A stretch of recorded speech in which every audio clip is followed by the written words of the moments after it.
Hello everyone, hope you all are well and good and doing your work properly.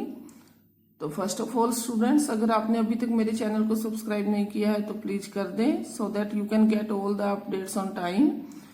And students, in this video we will do exercise and question answer of lesson 3rd in geography of class 6th which name is motions of the earth. और इससे पहले इस lesson की 3 video हम complete कर चुके हैं जिसमें हमने लेसन के सभी इंपॉर्टेंट पॉइंट्स अच्छे से किए थे. यदि अभी तक आपने वो नहीं देखी है तो चैनल की प्लेलिस्ट में जाकर आप देख सकते हो एंड डिस्क्रिप्शन बॉक्स में भी लिंक दिया जाएगा, आप चाहे तो वहां से भी देख सकते हो. Let's start our topic that is exercise. तो क्वेश्चन नंबर 1 जो है स्टूडेंट्स वो क्वेश्चन आंसर का है, वो हम बाद में करेंगे. अभी हम क्वेश्चन नंबर 2 देख लेते हैं. Question number 2 is tick the correct answers, जिसका फर्स्ट क्वेश्चन है the movement of the earth around the sun is known as, यानी कि अर्थ की मूवमेंट सन के चारों ओर क्या कहलाती है, तो वो रिवोल्यूशन कहलाती है. इसका second option is the right answer. And second question, direct rays of the sun fall on the equator on, तो इक्वाटर पर सन की डायरेक्ट रेन कब आती है, तो वो आती है 21 मार्च को. तो first option is the right answer of this. Question number 3, Christmas is celebrated in summer in, यानी कि गर्मियों में क्रिसमस कहाँ सेलिब्रेट किया जाता है, तो ये हमने लेसन में देखा था स्टूडेंट्स. ये किया जाता है ऑस्ट्रेलिया में, तो Australia is the right answer. This is third option. And D part and last, cycle of the seasons is caused due to, तो सीजन का जो चक्र है वो किस वजह से होता है, सीजन्स किसके वजह से बनते हैं, तो ये है इसका second option is the right answer. Revolution की वजह से सीजन्स बनते हैं और रोटेशन की वजह से डे एंड नाइट बनते हैं. तो ये डिफरेंस आप याद रखिएगा students. Question number 3 is fill in the blanks. Fill in the blanks में फर्स्ट है a leap year has dash number of days, तो लीप ईयर में कितने डेज होते हैं students, 366 days. Second is the daily motion of the earth is dash, तो earth की daily की मोशन क्या कहलाती है, वो कहलाती है rotation. Third is the earth travels around the sun in elliptical orbit, कौन से ऑर्बिट पर अर्थ जो है ट्रेवल करती है सन के चारों ओर, इलेप्टिकल ऑर्बिट पर. Fourth is the sun's rays fall vertical on the tropic of dash on 21 June, तो 21 जून को सन की जो रेज है वो डायरेक्ट किस पर पड़ती है, ट्रॉपिक ऑफ कैंसर पर. And last is days are shorter during dash season, तो दिन कब छोटे होते हैं, तो दिन छोटे विंटर में होते हैं स्टूडेंट्स. अभी तो समर है तो आप देख लीजिएगा कि अभी डेज जो है वो बड़े हैं और नाइट शॉर्ट है, लेकिन विंटर में डेज क्या हो जाएंगे, शॉर्टर हो जाएंगे.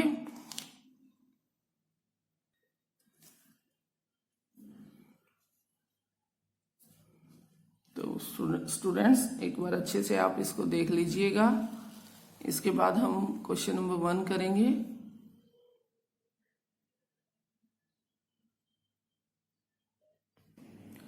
तो स्टूडेंट्स देखिएगा, अब हम यहाँ हमारा क्वेश्चन नंबर 1 करेंगे जो कि क्वेश्चन आंसर्स का है.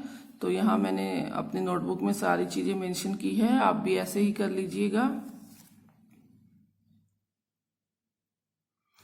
And our first question is what is the angle of inclination of the earth's axis with its orbital plane, तो यानी कि पृथ्वी के अक्ष पर अपने एक्सिस पर कितना वो झुकी हुई है. तो इसका आंसर है students the angle of inclination of the earth's axis with its orbital plane is 66 degree. कितना वो अपने अक्ष पर झुकी हुई है, 66 degree. Question number 2 is define rotation and revolution, यानी रोटेशन और रेवोल्यूशन को क्या करना है, डिफाइन करना है कि ये क्या होती है. तो आंसर है, पहले हम रोटेशन का देख लेते हैं. The movement of the earth on its own axis is called rotation, यानी अर्थ की मूवमेंट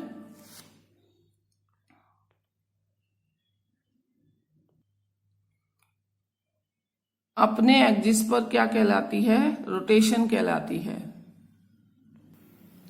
नेक्स्ट है रिवोल्यूशन। तो रिवोल्यूशन क्या है students? The movement of the earth around the sun is called revolution, यानी अर्थ की मूवमेंट सन के चारों ओर क्या कहलाएगी? रिवोल्यूशन। क्वेश्चन नंबर 3 है what is a leap year? Leap year क्या है? तो आंसर है students, a year with 366 days is called a leap year, यानी कि एक ऐसा साल जिसमें कितने डेज होंगे? 366 डेज होंगे, वो क्या कहलाएगा? Leap year. क्वेश्चन नंबर 4 है students, differentiate between summer and winter solstice. तो समर और विंटर सोलेस्टिस में हमें क्या बताना है? डिफरेंस बताना है। तो आंसर देख लेते हैं। इधर मैंने समर सोलेस्टिस राइट किया है एंड इधर विंटर सोलेस्टिस।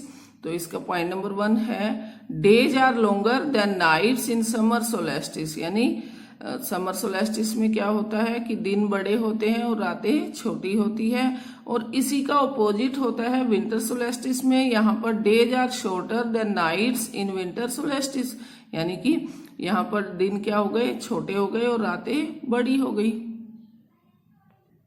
इसी का सेकंड पॉइंट देखते हैं, the sun is overhead on tropic of cancer, यानी समर सोलेस्टिस में जो सन है वो किसके ऊपर होता है? सीधा ट्रॉपिक ऑफ कैंसर के ऊपर। और विंटर सोलेस्टिस में इसी का ऑपोजिट हो जाएगा, यानी कि इसमें सन जो है वो किसके ओवरहेड होता है? ट्रॉपिक ऑफ कैप्रिकॉर्न के। And our next question, question number 5, what is an equinox? Equinox क्या होता है? आंसर देखते हैं इसका। ये हमने लेसन में अच्छे से किया था। When days and nights are equal, this is called an equinox, यानी जब दिन और रात इक्वल होते हैं, ना ही कोई बड़ा ना ही कोई छोटा, दिन और रात जो है इक्वल होंगे, तब वो क्या कहलाएगा? इक्विनॉक्स कहलाता है। Question number 6, why does the southern hemisphere experience winter and summer solstice in different times than that of the northern hemisphere, यानी कि साउदर्न हेमिस्फीयर में जब विंटर होगी, समर में नहीं, सॉरी स्टूडेंट्स, कि साउदर्न हेमिस्फीयर जब विंटर होती है और जब समर होती है तो वो अलग अलग टाइम पर होती है। तो जबकि नॉर्दर्न हेमिस्फीयर में ऐसा नहीं होता। तो यानी कि साउदर्न हेमिस्फीयर जो है, साउदर्न हेमिस्फीयर में नॉर्दर्न हेमिस्फीयर की अपेक्षा उत्तर एवं दक्षिण में अलग अलग टाइम पर जो है सोलेस्टिस होता है। इसका आंसर बताना है हमने। आंसर है the earth is always revolving. तो हमने देखा ना, अर्थ हमेशा क्या करती है? रिवॉल्व करती रहती है, घूमती रहती है। And it is divided into 2 hemisphere, और ये डिवाइड है कितने हेमिस्फीयर में? 2 में।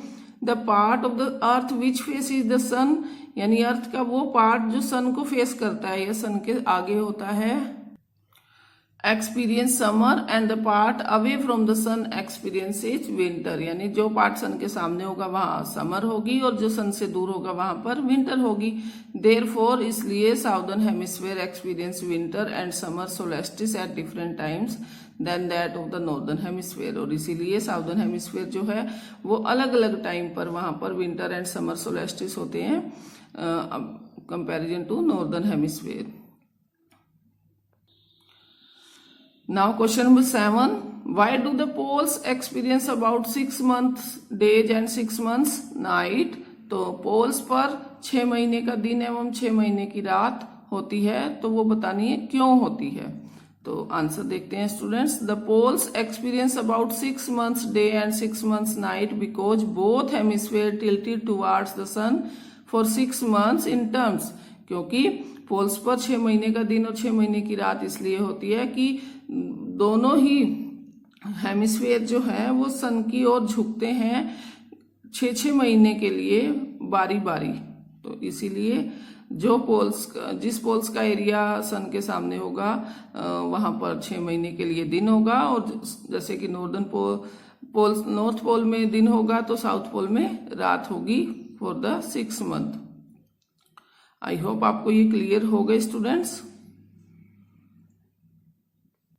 मैं एक बार फिर से सभी क्वेश्चंस दिखा देती हूं, देख लीजिएगा आप।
Okay.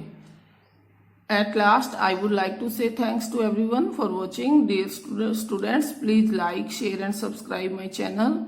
Stay home, stay safe. हम मिलते हैं नेक्स्ट वीडियो में. तब तक के लिए ये क्वेश्चन आंसर्स जो है राइट कर लीजिएगा एंड लर्न भी कीजिएगा.